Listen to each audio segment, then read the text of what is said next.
आज की वीडियो में हम क्वेश्चन पेपर देखेंगे जिसका सब्जेक्ट है करिकुलम पेडागोजी एंड इवैल्यूएशन। तो काफ़ी इम्पॉर्टेंट सब्जेक्ट है आपका ये, और इसका जो इंटरनल का एग्जामिनेशन हुआ था फ़िलहाल अभी रिसेंट में ही 2022 का जो कॉलेज लेवल पर हुआ था, तो ये वही क्वेश्चन पेपर है। तो यदि इसमें जो क्वेश्चंस हैं आप उनको देखकर एक बार रिवाइज कर कर जाते हो तो आपके लिए एक्सटर्नल के लिए काफ़ी अच्छी तैयारी हो जाती है। साथ ही साथ आपको ये भी पता चल जाता है कि कौन से टॉपिक्स आपके लिए इम्पॉर्टेंट हैं और किस तरीके से उसके आंसर्स आपको प्रिपेयर करने हैं। तो स्टार्ट करते हैं इसको, करिकुलम पेडागोजी एंड इवैल्यूएशन। तो ये जो आपका सब्जेक्ट है ये कोई प्रैक्टिकल सब्जेक्ट नहीं है, इसलिए इसके अंदर पूरे 75 मार्क्स के क्वेश्चन आपको आएंगे और पैटर्न आपके लिए वही है जो बाकियों के पेपर के लिए था, जैसे कि शुरू के 5 क्वेश्चन 10 नंबर के और अगले 5 क्वेश्चन 5 नंबर के। तो स्ट्रेटजी आपको खुद तैयार करनी है कि आप 10 नंबर के क्वेश्चन में 4 पेज लिख सकते हो या 5 पेज, या ज़्यादा से ज़्यादा 6 पेज आप 10 नंबर के क्वेश्चन के लिए लिख सकते हो। जो हिंदी वाले बच्चे हैं खासकर मैं उनके लिए कहूँगी, क्योंकि हिंदी जो है उसे लिखने में थोड़ा आपको ज़्यादा टाइम लगता है, तो आप मैक्सिमम 5 पेजेस लेके चलिए और मिनिमम 4 पेजेस। तो 10 नंबर के लिए आपके 4 पेज इनफ है अगर आप टू द पॉइंट आंसर लिख रहे हो, क्योंकि फालतू बकवास लिखने से आपको नंबर तो मिलेंगे नहीं और ना ही आपके पास इतना टाइम होता है वहाँ पर कि आप जो है पेजेस भरने पर ध्यान दो। तो आपके आंसर में क्वांटिटी की बजाय क्वालिटी हो तो ज़्यादा बेटर होगा। तो स्टार्ट करते हैं इस क्वेश्चन पेपर को और देखते हैं किस तरीके से क्वेश्चंस जो हैं वो फ्रेम किए गए हैं, या फिर एक्सटर्नल के लिए भी किस तरीके से क्वेश्चंस फ्रेम किए जाएंगे। तो यहाँ पर आपको पार्ट 1 और पार्ट 2 होगा और दोनों ही पार्ट्स आपको अटैम्प्ट करने हैं। पार्ट 1 में जैसा कि मैंने आपको बताया 5 क्वेश्चन आएंगे।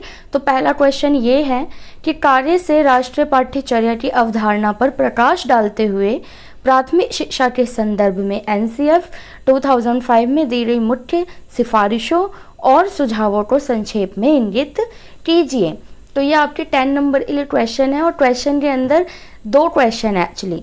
तो सबसे पहले तो आपको ये बताना है कि कार्य से जो राष्ट्रीय पाठ्यचर्या की अवधारणा है वो है क्या। तो एनसीएफ 2005 की जो पाठ्यचर्या की अवधारणा होती है वो आपको पहले तो आपको बताना है कि नेशनल करिकुलम फ्रेमवर्क है क्या। उसके बाद आपको 5 मार्क्स में ये बताना है कि इसके लिए मुख्य सिफारिशें और सुझाव क्या दिए गए थे। तो पॉइंट वाइज आप ये 5 पॉइंट्स बता देंगे। तो इस तरीके से आपका ये वाला क्वेश्चन जो है वो अटेम्प्ट हो जाएगा। अदरवाइज इसके साथ आपको एक और करके क्वेश्चन दिया हुआ है, आपके पास ऑप्शन है, या तो आप ये वाला अटेम्प्ट कर सकते हो। इसमें 3+4+3 की मार्किंग है, यानी कि 3 क्वेश्चन होंगे इस एक क्वेश्चन के अंदर।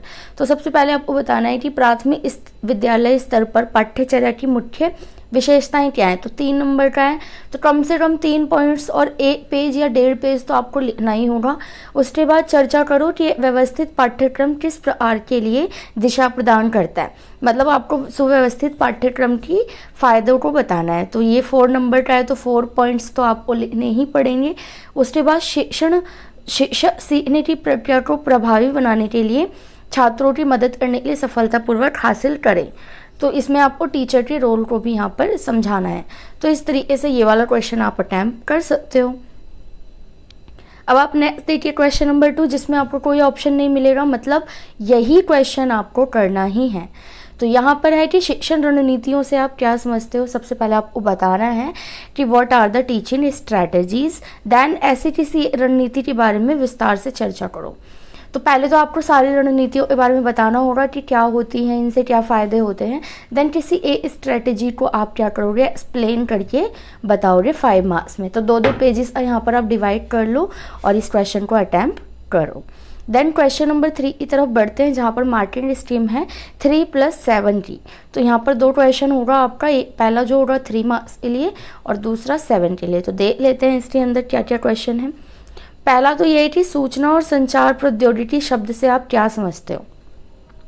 आईसीटी होता क्या है पहले तो आपको यही बताना है। तो 1-1.5 पेज तक आपको ये डेफिनेशन वगैरह बतानी होगी, एग्जाम्पल देने होंगे। देन आपको बताना है कि आईसीटी पर आधारित शिक्षण अधिगम उपागमों को विद्यालय में किस प्रकार नियोजित किया जा सकता है। संक्षेप में बताइए कि आप किस तरीके से आईसीटी बेस्ड लर्निंग को स्कूल में ला सकते हो। जैसे ऑनलाइन क्लासेस करवा लिया आपने, या फिर जो ओवरहेड प्रोजेक्टर होते हैं उनको यूज़ कर लिया, और भी बहुत सारे हमारे टीचिंग स्ट्रैटेजीज़ हैं। उसके बाद देखिए क्वेश्चन नंबर 4 है, सतत और व्यापक मूल्यांकन क्या है। 5 नंबर का है, तो 2 पेज तो कम से कम जाएंगे आपके इसमें। उसके बाद इसकी अवधारणा की विस्तार से चर्चा कीजिए। तो यहाँ पर एक काम कीजिए, 2 पेज सतत को ले लो और 2 पेज व्यापक मूल्यांकन, और इस तरीके से दोनों की विशेषताएं, डेफिनेशन, मतलब सारी चीज़ें बता दीजिए।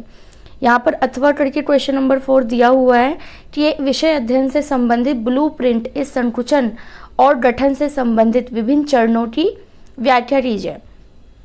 तो आपको ये बताना है कि जो ब्लूप्रिंट है वो कितने स्टेप में तैयार किए जाते हैं। तो वो 6 के 6 स्टेप आपको याद होंगे, नहीं याद हैं तो आप कॉपी वगैरह में देख लीजिए अगर आपने पहले लिखा हो तो किस तरीके से ब्लूप्रिंट जो है वो तैयार होता है। साथ ही साथ आपको ये भी बताना है कि ब्लूप्रिंट होता क्या है, उसका महत्व क्या है। अब देखिए क्वेश्चन नंबर 5 जो कि 10 नंबर का आखिरी क्वेश्चन है आपका, कि क्रिया अनुसंधान से आप क्या समझते हो, what do you mean by action research. तो सबसे पहले आपको ये बताना है। तो 3 मार्क्स का है तो कम से कम 1.5 पेज या 1 पेज तो जाएगा ही जाएगा। देन यह बुनियादी शोध से किस प्रकार अलग है। फिर आपको ये बताना है कि ये जो बाकी के रिसर्च होते हैं ये उनसे कैसे डिफरेंट है, ये आपका 3 मार्क्स में चला जाएगा। उसके बाद शिक्षा के क्षेत्र में क्रियात्मक अनुसंधान के विभिन्न चरणों की वर्णन कीजिए, और जो एक पहली कक्षा है उसके लिए किन्हीं 2 समस्याओं के उत्तर उदाहरण सहित दीजिए। तो आपको यहाँ पर 6 चरण थे वो बताने हैं, और फिर एक समस्या लेनी है किसी बच्चे की एक्शन रिसर्च के थ्रू, और उसका आंसर क्या होगा वो उदाहरण देकर आपको बताना है। तो अगर ये क्वेश्चंस आपको आंसर्स नहीं समझ में आ रहे, अगर आपने नहीं तैयारी कर रही है तो आप जाके प्लेलिस्ट देख लीजिए करिकुलम की, उसमें 5 यूनिट मैंने करा रखी है जिसके अंदर ब्लूप्रिंट भी है, CCE भी है, और ये सारी ही चीज़ें हैं। सिलेबस का हर एक टॉपिक वहाँ पर आपको मिल जाएगा।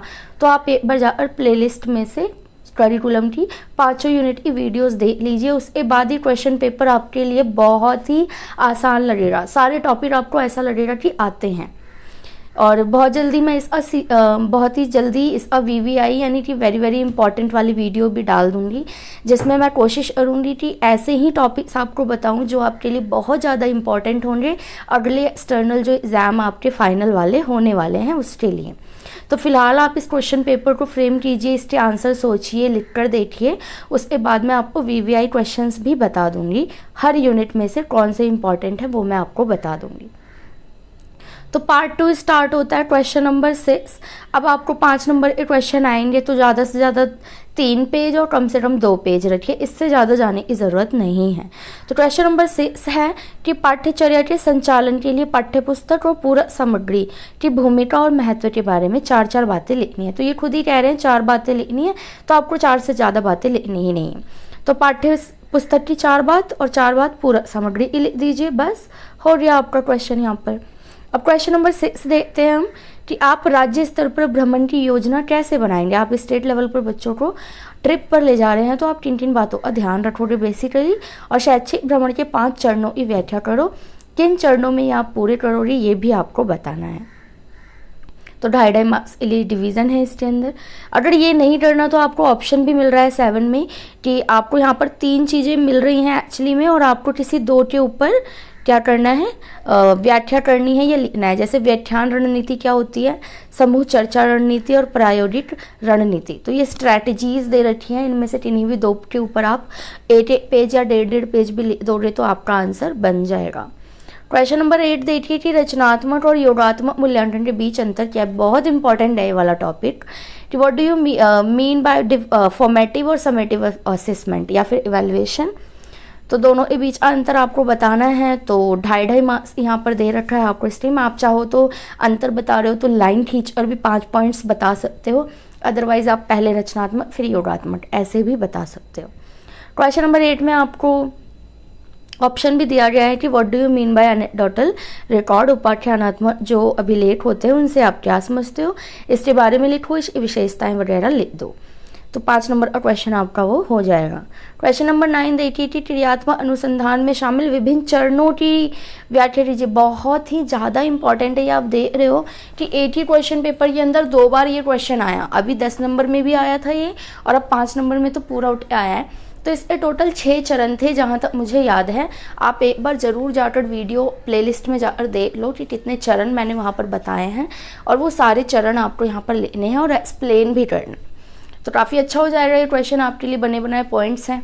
उसके बाद आता है क्वेश्चन नंबर 10, जिसमें आपको 3 टॉपिक्स दिए गए हैं, जिनमें से किसी 2 के ऊपर लिखना है 2.5 नंबर के लिए, तो 1 से 1.5 पेज काफ़ी होगा। जैसे हर्षित सीखना यानी जॉयफुल लर्निंग क्या होती है, और रचनावाद क्या है, कंस्ट्रक्टिविज्म क्या है, और फील्ड विजिट यानी क्षेत्र का दौरा। तो इन तीनों में से किसी भी 2 के ऊपर आप व्याख्या कर सकते हो, और इस तरीके से आपका 5 नंबर का ये क्वेश्चन अटैम्प्ट हो जाएगा। आपने इसमें जितने भी क्वेश्चन देखे ना, उसके जितने भी टॉपिक्स थे वो आपके लिए सच में बहुत ज़्यादा इम्पॉर्टेंट है, और इसको तो आप प्रिपेयर कर ही लीजिए कि इन क्वेश्चन के आंसर कैसे बनेंगे। बहुत जल्द मैं आपको वीवीआई वीडियो प्रोवाइड करा दूंगी, ताकि आप जो है बहुत पूरी तरीके से आपकी फाइनल रिवीजन जो है वो हो जाए। और अगर अभी तक आपने सिलेबस ही नहीं पढ़ा है तो अभी आपके पास टाइम है, आप जाइए प्लेलिस्ट में और 5 के 5 यूनिट आपके एक बार क्लियर कर लीजिए वहाँ से, उसके बाद आपके लिए कुछ भी मुश्किल नहीं होगा। तो ये यहाँ पर आपका जो करिकुलम का क्वेश्चन पेपर है वो फिनिश होता है।